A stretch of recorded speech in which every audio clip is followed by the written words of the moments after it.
الحمدللہ رب العالمین والصلاة والسلام علی رسولہ الکریم اما بعد فاعوذ باللہ من الشیطان الرجیم بسم اللہ الرحمن الرحیم وقال سبحانہ وتعالی فی کلامہ الحکیم ومن یعتصم باللہ فقد ہدی الی صراط مستقیم وقال سبحانہ وتعالی فی کلامہ المجید ایاک نعبد و ایاک نستعین اہدنا الصراط المستقیم۔ معزز سامعین کرام، ان دو آیات میں اللہ پاک رب العزت ہدایت کی بات کر رہے ہیں۔ اب وہ ہدایت کیسے ملتی ہے؟ اللہ فرما رہے کہ وَمَن یعتصم بِاللَّہِ، جو اللہ کے نام کو مضبوطی سے پکڑ لے۔ یہ جو وَمَن یعتصم ہے، یہ وَاعْتَصِمُوا والا ہے۔ وَاعْتَصِمُوا بِحَبْلِ اللہ جو ہے نا، جیسے یہ وہ والا وَاعْتَصِمُوا ہے، وہاں پہ ہے وَاعْتَصِمُوا، یہاں پہ ہے وَمَن یعتصم بِاللَّہِ، جو مضبوطی سے پکڑ لے اللہ کو، فقد ہدی الی صراط مستقیم، تو بس یقیناً اللہ پھر اس کو مستقیم راستے کی ہدایت کر دیتا ہے، پختہ راستے کی ہدایت کر دیتا ہے۔ اب وہ پختہ راستہ کون سا ہے؟ اللہ قرآن میں ارشاد فرما کر بتلا رہے ہیں کہ تم جب بھی نماز کے لیے کھڑے ہوتے ہو یا قرآن پاک کو پڑھتے ہو تو اہدنا الصراط المستقیم سورہ فاتحہ میں بارہا پڑھتے ہو، یہ وہ والا راستہ ہے۔ ہمارے جیسے نا سمجھوں کے لیے اللہ پاک نے پھر کیا فرمایا؟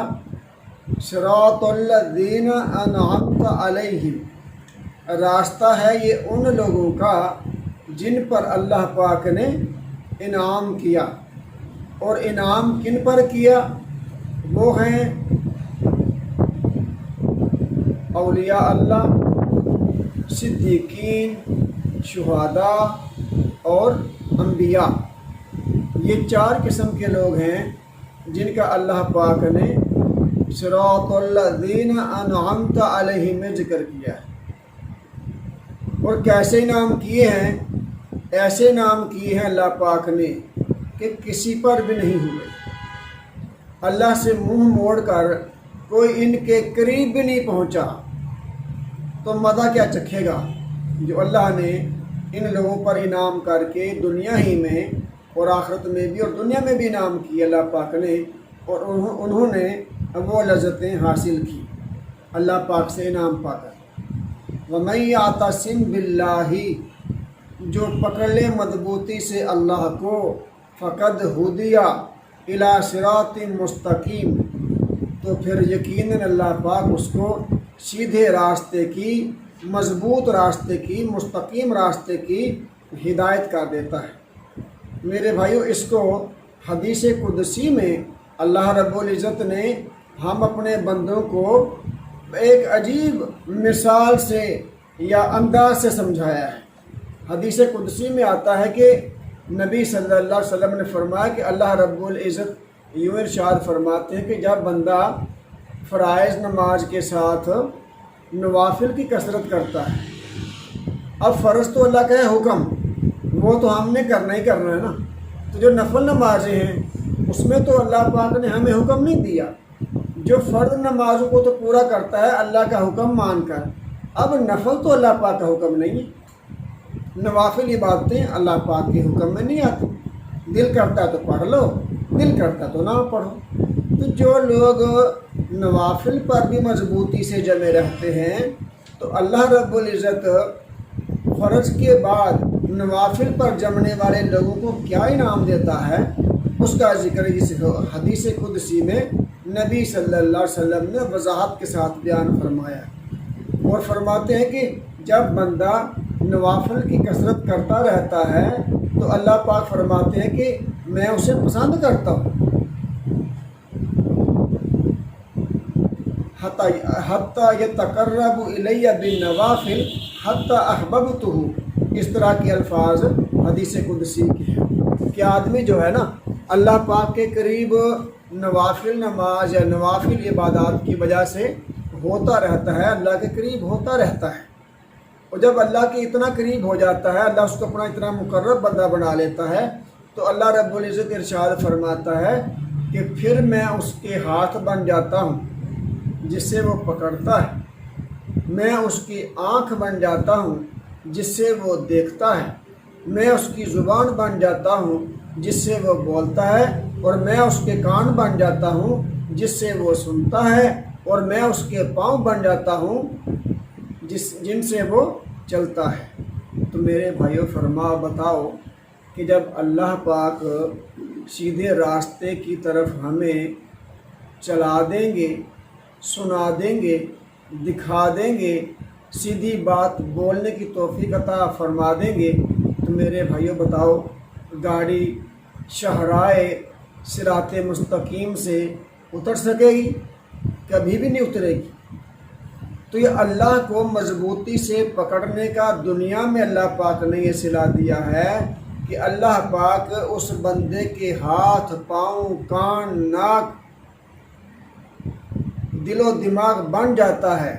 مطلب یہ ہے کہ اللہ کے حکم سے پھر انسان غلط فیصلے کرتا ہی نہیں، جدھر بھی جاتا ہے سیدھا ہی جاتا ہے، جو بھی ہوتا ہے سیدھا ہی ہوتا ہے، کوئی پٹھا ہوتا ہی نہیں۔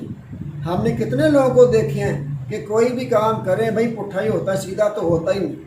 میرے بھائی آپ اللہ سے کٹے ہوئے ہیں، حضور علیہ الصلاۃ والسلام کی ذات مبارک سے منقطع ہوئے ہیں، اس لیے جو پاؤں ہمارے ہیں وہ الٹی جگہوں پر جاتے ہیں، ہماری جو زبانیں ہیں وہ الٹا بول کر بہت سارے مسائل کو جنم دیتی ہیں، ہماری آنکھیں سچائی کو دیکھنے کی تاب نہیں لاتی بلکہ الٹائی کو دیکھنے کی عادی ہوئی ہیں، ہمارے کان سچائی کو سنتے نہیں، جھوٹی باتوں کو سن کر، اور جو مکڑی کا جالا اور جو ہے مچھر کا پر، ایسی باتوں اور ایسے منصوبہ بندیوں کو سننے کے جو ہے نا عادی ہوئے ہیں، سیدھی بات کی طرف تو جاتے ہی نہیں ہیں، کیونکہ ہم اللہ سے بھی کٹے ہوئے ہیں اور اس کے رسول صلی اللہ علیہ وسلم سے بھی کٹے ہوئے ہیں، اس لیے ہم اندھیرے میں ہیں۔ اندھیرے میں تو ہر کوئی آدمی پٹھے ہی کام کرتا، اپنا سر پھاڑ لیتا ہے، یعنی کہ اللہ پاک کی رحمت سے جو دور ہو گئے۔ تو اللہ پاک یہ انعام دیتے ہیں وَمَن يَعْتَصِم بِاللَّهِ فَقَدْ هُدِيَ إِلَىٰ صِرَاطٍ مُسْتَقِيمٍ۔ صاحبوں میں اسی پہ بات کروں کہ ہدیہ الی صراط مستقیم جو ہے کہ اللہ سیدھے راستے مستقیم مضبوط راستے کی ہدایت کر دیتا ہے، اور پھر یہ راستہ جاتا کہاں ہے؟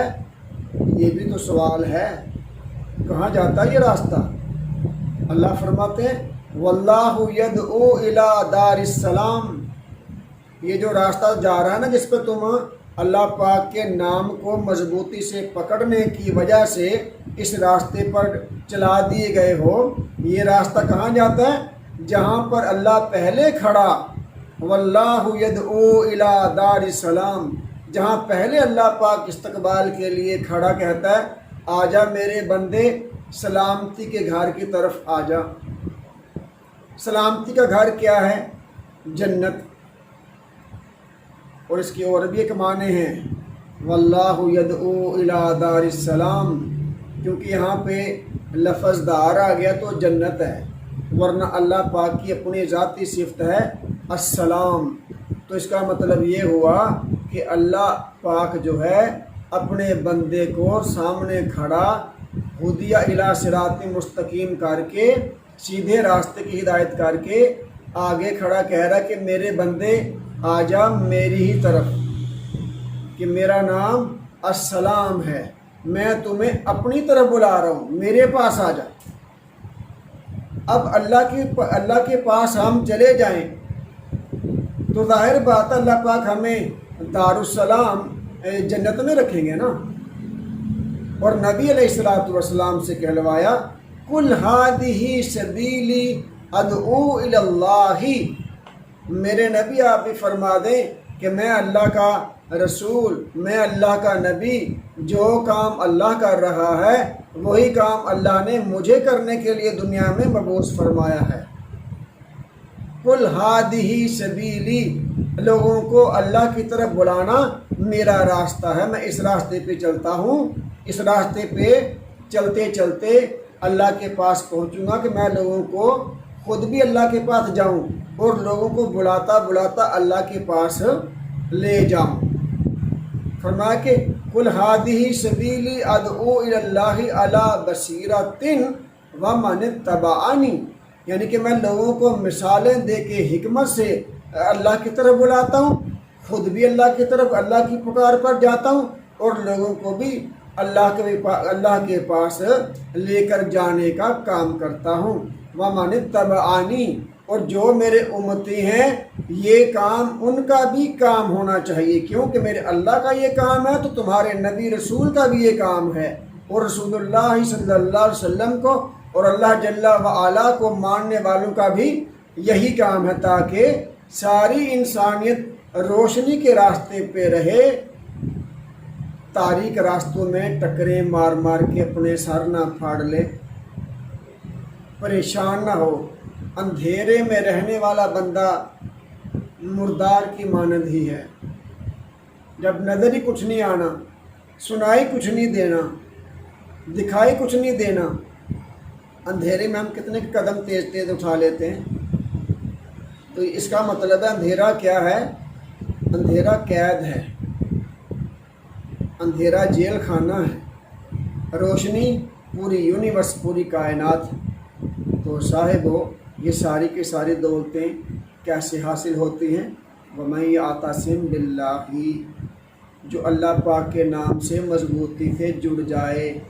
صوفیاء کرام لفظ اللہ کو ہزار بار پڑھنے کی جو ہے مشق کرواتے ہیں، کہتے ہیں کہ 1000 بار لفظ اللہ کو روزانہ پڑھو، اور اس طرح سے پڑھو کہ چلا چلا کر بھی نہیں، اور اس طرح بھی نہ پڑھو کہ تمہارے کان بھی نہ سن پائیں، یعنی کہ اس طرح سے اللہ اللہ اللہ اللہ اللہ اللہ، یہ اتنی آواز جو ہے میرے قریب ہی ہے، یعنی کہ نا ہمسائے پریشان ہو رہے ہیں اور میرے کانوں کو بھی سنائی دے رہا ہے۔ کان جو سنتے ہیں وہ دل کی آواز بن جاتی ہے، ایک تو منہ زبان سے کہنا اور اپنے ہی کانوں سے سننا، اور آدمی کا ساتھ میں غور کرنا۔